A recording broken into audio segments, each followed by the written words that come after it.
After losing my memory, I forgot that I had once been the villainous supporting character. I sent a group apology message to my friends. Sorry, I've lost my memory. May I ask who you are? My phone instantly received 4 replies. My cold childhood friend Ethan whom I'd bullied. Is this some new trick to torment me? I left food outside your dorm. Remember to eat. My loyal stepbrother Noah whom I'd given a hard time.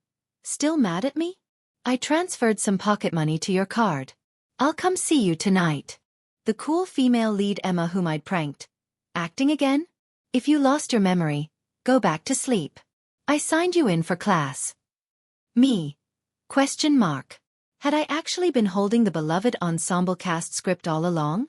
Welcome to listen to my full sweet love series novel. I'm the blogger and I'm Twilight's novel. Now let's start the main story. Doctors and nurses bustled around the hospital room, the air thick with disinfectant. I struggled to sit up, my head spinning. Nearby, a doctor spoke with a middle-aged man. How is she doing now? Miss Isabella's memory loss isn't severe yet, only affecting specific people. Hearing their conversation, I froze. Memory loss? How could I have amnesia? But I don't think I have amnesia. I couldn't help interrupting. I remember my name is Isabella, my father is River, my mother is Exien. The middle-aged man turned, asking patiently. Then do you remember my name, young miss? I nodded eagerly. Of course. You're our butler, Uncle Lee. He fell silent for a long moment, his expression complicated. Young miss. I'm your driver. And I don't have the surname Lee. I'm Mr. Smith. Me? ? He sighed and said to the doctor. Then please take good care of her. I'll contact her parents first. From their brief chat, I learned I'd accidentally fallen down the library stairs, was knocked unconscious, and brought to the hospital by classmates. After they left the room. Only then did I snap back to reality and check my phone. Among the pinned contacts, if it weren't for my parents whom I recognized, I'd have thought this was a phone I'd picked up. The contact labeled, Cold Monster, chose that moment to send 2 messages. Come down and get your takeout in 30 minutes. I can't be bothered to have someone deliver it to your door. I racked my brain but couldn't remember who this was. I had to ask him, are you buying me lunch? He replied quickly, every word dripping with sarcasm. Buying lunch for the young miss is my duty. But next time you want food from outside the cafeteria, could you tell me earlier? Waiting in line for half an hour delays your mealtime. You're quite polite. But now isn't the time for eating. I quickly replied. No need today, I won't be eating. He was silent for a moment. Though I couldn't see his face, I sensed faint anger. Just because the breakfast I brought this morning wasn't to your liking. So you're throwing another tantrum. I quickly explained. No, I've lost my memory. He mocked. Is this some new method Miss Isabella concocted to torture me? Me? ? Was I really that awful? Afraid he wouldn't believe me, I sent him a photo. Really not lying. I'm still lying in a hospital bed. There was no reply for a long time. Probably fainted from anger, or simply couldn't be bothered with me. I scrolled through our chat history. This cold monster routinely helped me buy meals, pick up packages, get bubble tea. Sometimes even took orders to tutor me and send exam answers. But my attitude towards him was truly unfriendly. My tone was downright imperious. A wave of guilt washed over me. How could I speak to a classmate like that? Isabella! The hospital room door suddenly swung open. A boy rushing in. He wore a simple white short-sleeved shirt, his face handsome, bone structure excellent.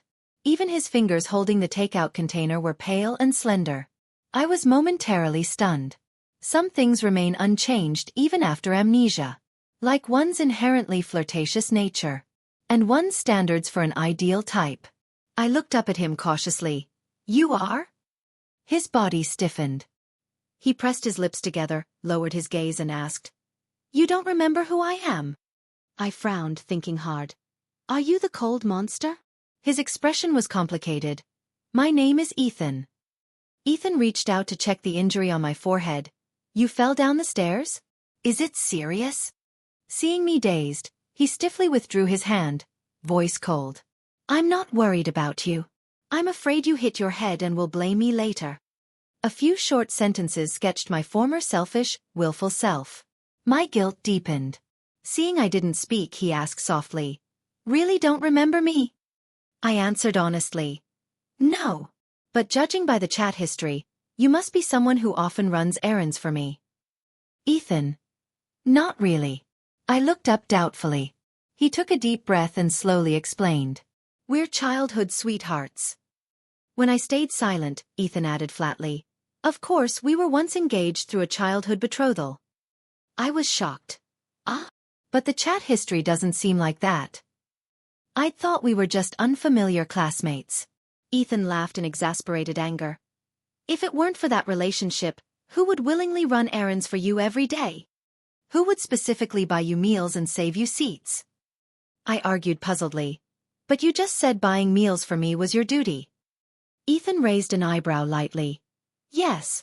Isn't that the duty of a fiance?" Just then, Driver Smith entered the room, surprised to see Ethan. "Ethan, you're here?" Ethan politely stood up to greet him, smiling. "I came to see her." Mr. Smith had just found a chair when Ethan's next words startled him back up. "By the way, Uncle Smith, Isabella doesn't believe we grew up together.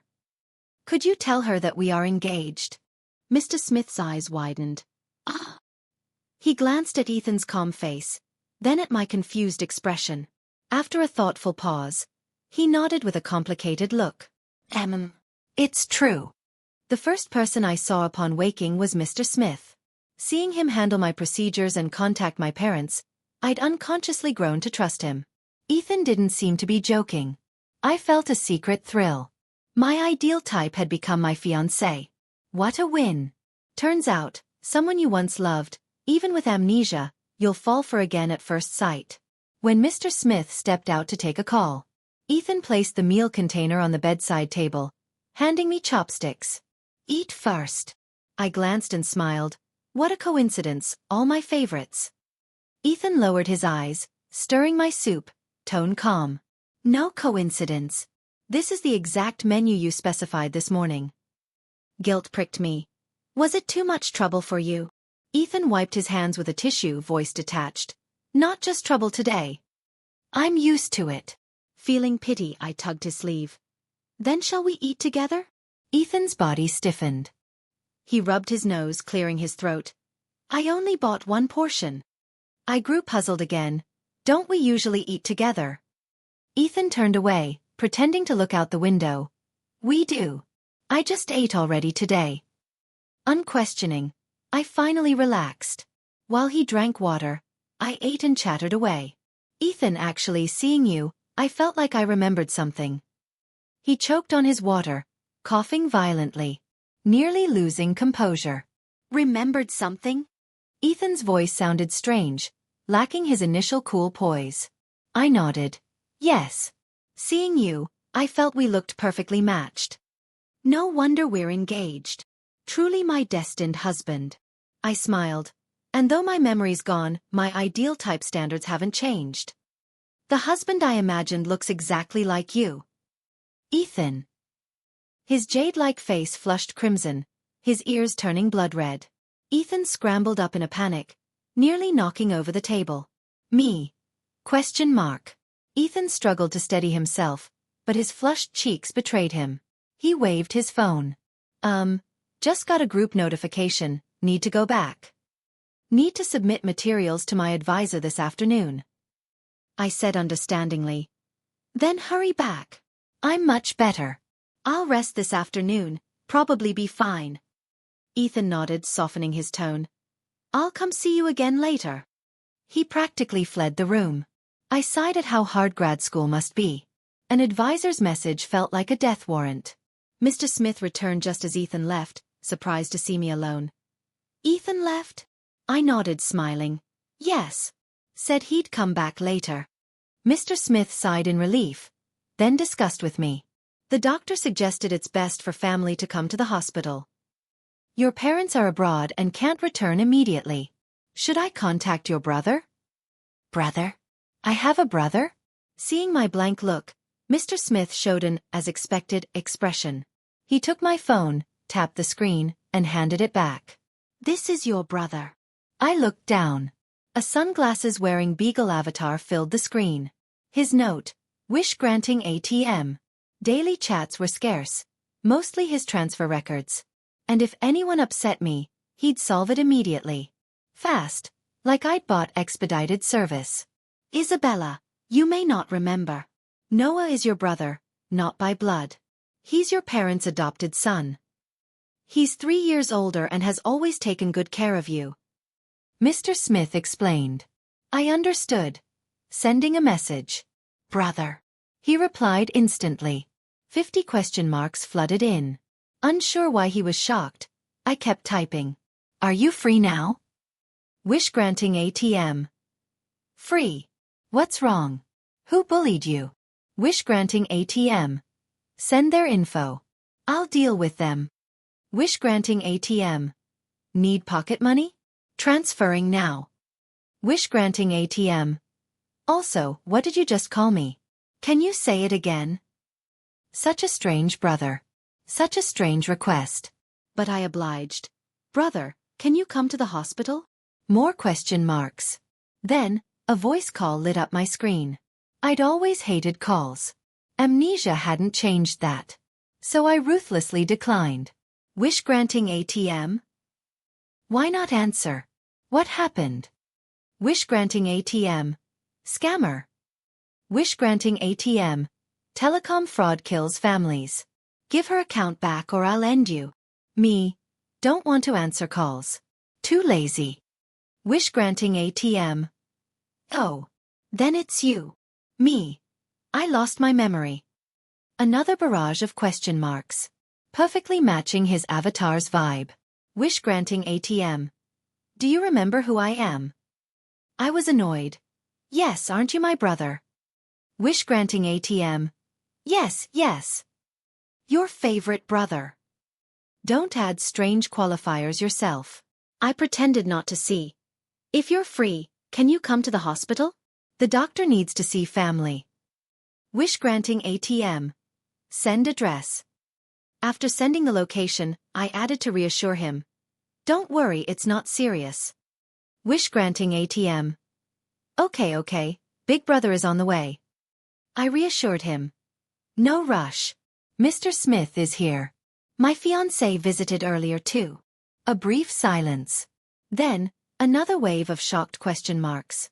Wish-granting ATM. Fiance. Who the hell? Soon, Noah arrived in a rush. He wore a dress shirt, but his short, spiky hair and left ear earring clashed with the look. Isabella. Noah sat by my bed, face full of moved anticipation. So after losing your memory, you only remember me? Me. Actually I didn't remember you either. Noah. Question mark. I showed my phone. Mr. Smith told me the person with this avatar is my brother. Noah glanced, his mouth twitching. Why call me wish-granting ATM? Today, everyone seemed to need the hospital bed more than me. If I knew, would it still be amnesia? Noah. Fair point. Though the stepbrother seemed unreliable, he was my only available relative. I tugged his sleeve, whispering, Brother, can I leave the hospital? I want to go home. Noah's heart melted. No problem. I'll handle the discharge now. He strode to the door, then paused. Oh, Isabella, forgot to mention something. I looked up questioningly. Noah took a deep breath, serious. At home, you always call me brother. Half an hour later, I was in the car home. Noah kept asking, Want a drink? Craving snacks. I shook my head, smiling. No thanks, brother. Noah. Then music? Wanna play games? I shook my head again. Thanks, brother. No need to trouble yourself. Noah savored the address, finally satisfied. Reviewing chat history, I asked, Brother, why does it feel like we didn't get along before? Noah bristled like a wild dog. Who said that? Who? I showed my phone honestly. I saw it myself. And my tone with you wasn't great. Noah looked ready to cry from emotion. Where wasn't it great? I thought it was wonderful. Me. Question mark. Bro, are you okay? Chat logs showed I bossed Noah around like a servant. Any slight dissatisfaction earned him a scathing rant. Yet Noah never fought back, just endured silently. Always ending with, "Don't be mad, my fault. Sent money, buy a bag to cheer up." How could I be so awful? Noah listed my virtues. "See, when someone bullies you, you send me to beat them up. Isn't that caring about my health? Worried I'll become a beer-bellied slob?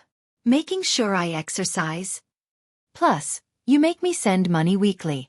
Why? Because you know I'd waste it otherwise. And you don't buy junk. You buy gold and designer bags. That's value retention. You're managing my assets."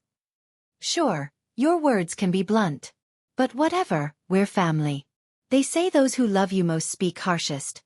You love me most, so I totally get it. Me? Question mark. The car entered a villa area. As I got out, Noah held an umbrella for me. He suddenly asked, "By the way, you mentioned your fiance visited." "Who?" I smiled. "He said his name's Ethan." "Know him?" Noah fell silent. Then through gritted teeth, "Fuck. Home got robbed." If he sweet-talks you, don't believe a word. He looks harmless but rots inside. Total scam artist. A scoff sounded ahead. "Describing yourself?" I looked towards the girl on the stairs. She crossed her arms, smirking at us. I glanced questioningly at Noah. Didn't he say I only had one brother? Did I have a sister too? Noah. She's Emma. He said this carefully, watching my reaction. "Daughter of Auntie Wong at home. Her place is being renovated. Her parents asked her to stay weekends." Earlier in the car, Driver Smith mentioned a nanny who'd cared for us over 20 years. Probably Auntie Wong. Seeing no reaction, Noah whispered, "Ignore her. Rest in your room first. Don't forget your meds later." Emma raised an eyebrow, but stepped aside casually to let us pass. Even as I climbed the stairs, I saw Emma lingering by the door. Catching my gaze, she lifted her eyes. Emma was stunning. The kind you'd turn to stare at on the street. Peach blossom eyes slanted up, adding cool distance. I tilted my head, smiled, and waved. Emma paused briefly. The next morning, my parents video called repeatedly. Mom wept on screen. I consoled her, saying doctors would check my recovery. They finally relaxed. Noise erupted downstairs. I peeked over the railing. Noah and Ethan both looked grim. Emma lounged on the sofa watching TV. Noah gritted his teeth, glaring. "You dared claim to be her fiancé while she's amnesiac. Shameless." Ethan poured himself water casually. "Was I wrong? We are engaged." Noah looked ready to punch him. "Was that an engagement? Neither of you showed. You hated each other. You hated her bossing you around as your fiancé. Why not mention that?" Ethan corrected mildly. "Not really. We got along fine before high school. You misremember." "That's not the point." Noah seethed. "Never seen such audacity." Emma yawned lazily. "Rare? You're plenty shameless too." "Noah? Question mark. Emma stretched. "Forcing her to call you brother? At home, you didn't even rate a name. You were always hey. Claiming she adored you? More like you were the clingy lint." Noah snapped back. "Busy with Ethan, forgot you." "Emma, this is my house. Watch your tone." Emma glanced up carelessly. "I know. Wouldn't be here if not for your parents." Downstairs, tensions crackled like drawn swords.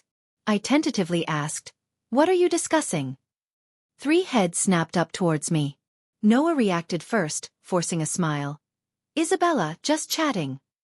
Me? Question mark. "Didn't your chat sound a bit aggressive?"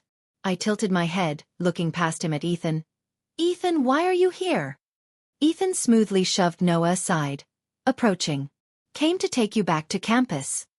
Noah grabbed his collar. "Need you? Think I'm dead?" Both turned to me. "Isabella?" Me. My gaze landed on Emma, sipping tea, detached. "Emma, do you also go to S University?" Surprised by the shift, Emma choked on her tea. She composed herself, wiping her mouth, expression complex. Yes. Why? I smiled brightly. Then I'll go back with you. The ride was mostly silent. Mr. Smith filled the quiet, explaining Emma's background. I learned Emma often visited as a child. Though the nanny's daughter, my parents adored her.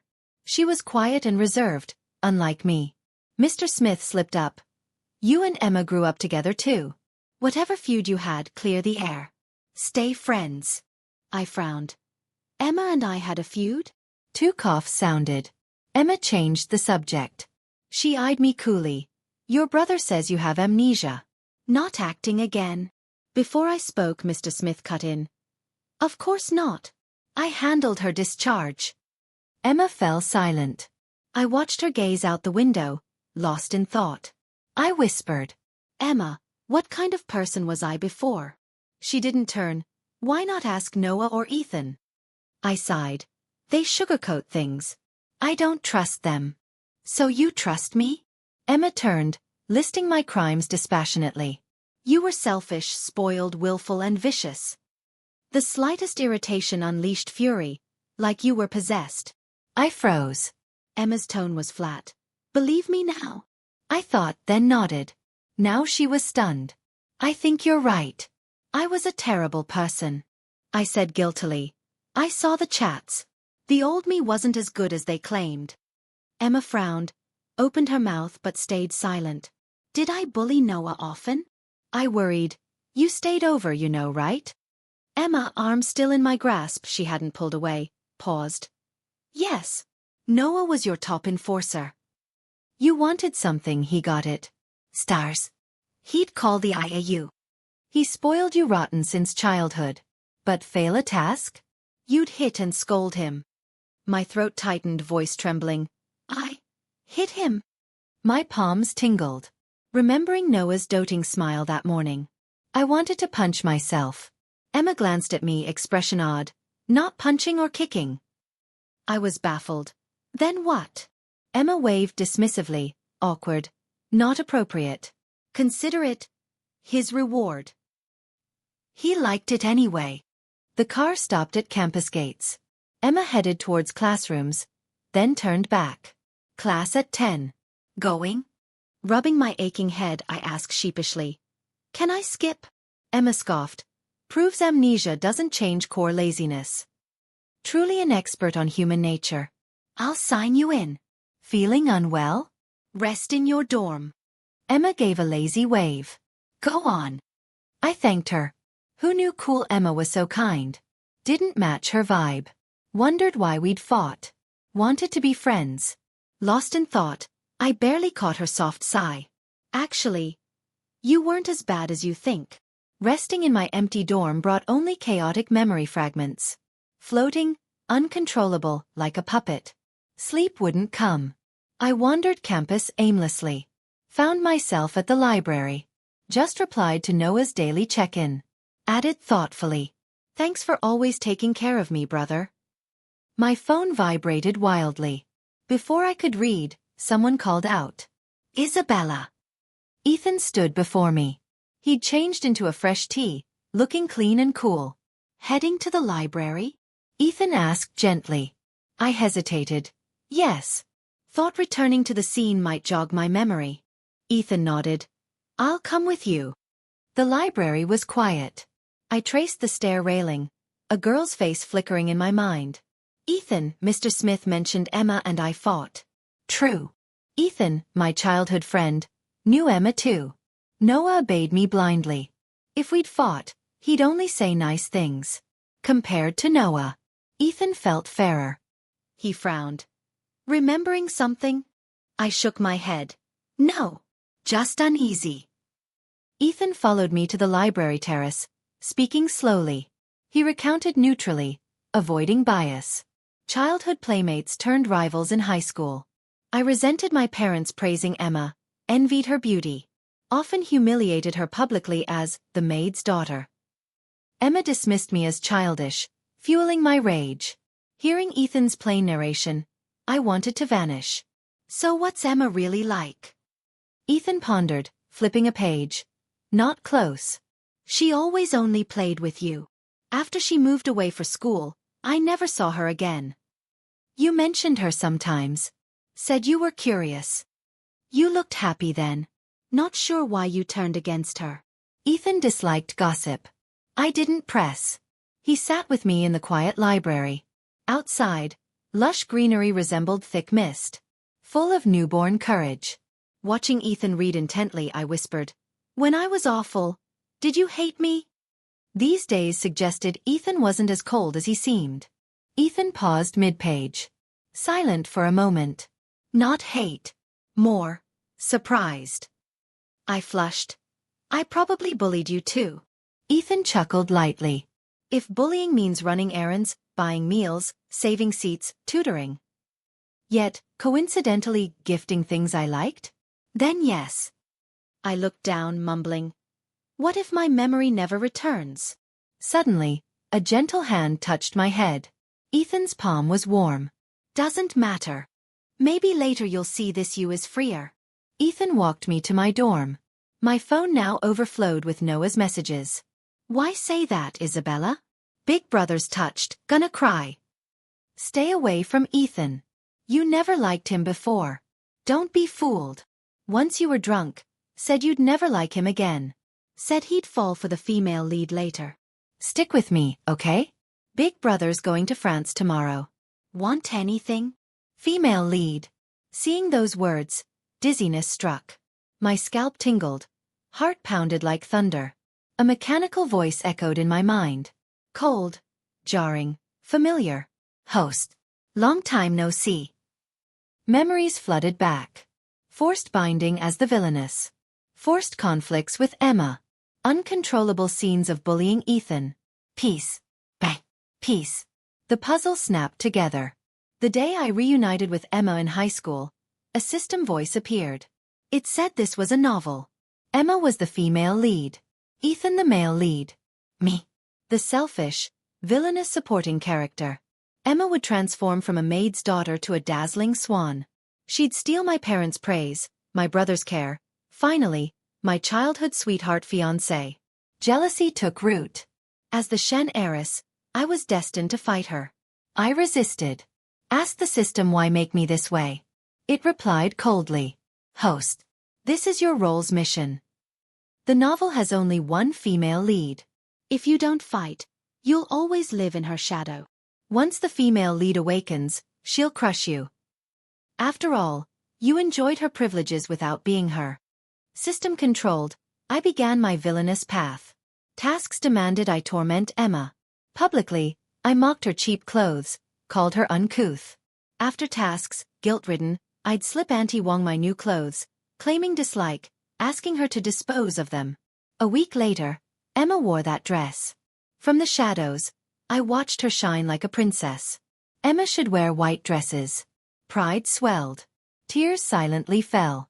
The system said Emma would steal my fiancé. I must engage Ethan first.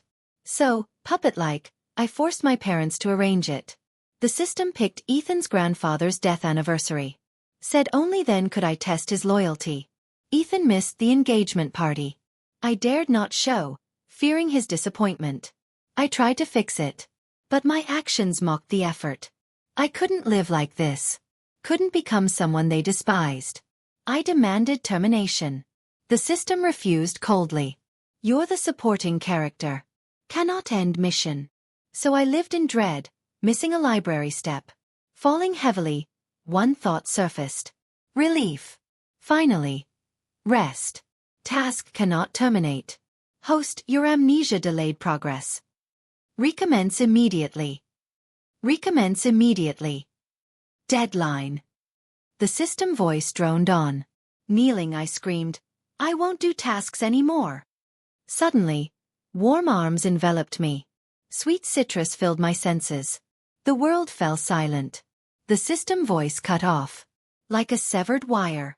Emma held me, patting my back, murmuring, Okay. No more tasks. She gritted her teeth, voice softening. I didn't know. Sorry. My fault. Held by Emma, I felt moisture soak my sleeve. Emma? The system had warned me before. If it caught me acting out of character, I'd face punishment again. It's fine. Her hand suddenly grabbed my wrist. She comforted me, a bit clumsily. Her voice was low, deliberate. The game's over. I sat in Emma's dorm room. Only the two of us remained. She handed me a glass of water. So you were also bound by a mission? I frowned, holding the glass.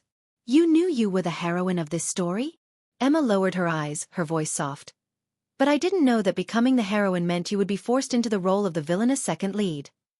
The system only told me that I, as the heroine, could climb from the bottom step by step. It lied, saying everyone around was treacherous and I could only trust myself. That I could only rely on myself. A deathly silence fell over the room. So earlier, when you targeted me, made things difficult for me, I could stand it. I thought, you were spoiled since childhood. Hearing unpleasant rumors, getting angry or jealous, was normal. Even when you escalated to me, it was just a little girl afraid of losing her parents' love. But I never imagined. You were being forced. Oh, and don't worry, I have zero feelings for Ethan. I lowered my head, using the act of drinking water to hide my reddened eyes. I wasn't jealous of you. I whispered. You were always better than me. Calm, introspective, intelligent, well-mannered, sincere with people. Ms. Wong raised you wonderfully. When Mom and Dad praised you, I was happy too. You were my childhood playmate. Even though we were apart for years, I know I couldn't have misjudged your character. Emma didn't reply. Only her lowered eyelashes fluttered faintly.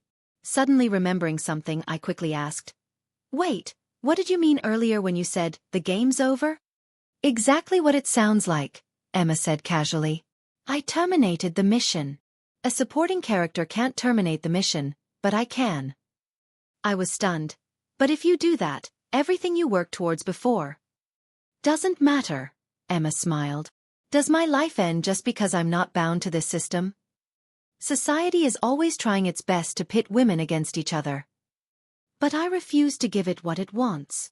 After that day, Emma's luck seemed to turn sour. In competitions, she'd always narrowly miss winning an award. Even her part-time job nearly ended with unpaid wages. Finally, Noah stepped in and punched the boss until he coughed up the money. On Emma's last day of internship, I cooked dinner at home, waiting for them all to return. Ms. Wong and I bustled about in the kitchen. Ethan and the others tried to help, but I shooed them out. Only Noah stayed to assist me. Dinner's almost ready. Don't come in and make a mess. Emma and Noah sat on the sofa, watching the busy figures in the kitchen. Noah leaned back looking unconcerned. Not sure why she changed like this, but it's fine. That innocent, kind Isabella from childhood? They could never believe she would turn truly bad. The only explanation was that she was possessed by evil spirits. Emma raised an eyebrow. If you like her, why don't you confess? Noah was stunned, speechless. Why don't I rob banks if I like money? Is it because I don't want to? Emma snorted but didn't press. Noah said, always thought you were kinda weird too. Why do you love clinging to my house? Emma lowered her eyes to sip her water. Definitely not for you. Noah yawned. Well, at least I've got some self-awareness. He sighed again. But if you don't date, won't your parents pressure you? Emma stood up gracefully. Not every connection in this world needs to end in a romantic partnership. You should know that better than me. And anyway, aren't you staying single too? This time it was Noah who grinned. Of course. After all, 10 or 20 years of shared history isn't something others can replace or occupy in just a few months or years. Their gazes met, holding only a shared pity for each other, fellow sufferers adrift in a hostile world. Dinner's ready. I beamed, carrying dishes out from the kitchen. Emma, Ethan, Big Brother, Ms. Wong, Mr. Smith. I made everyone's favorite dishes. Emma and Noah exchanged a glance, then chuckled in resignation. Oh well. What else could they do? They could only let Ethan pray he lived a long life, to deny them the chance to step in. Haven't we found our own kind of reunion in moments like this?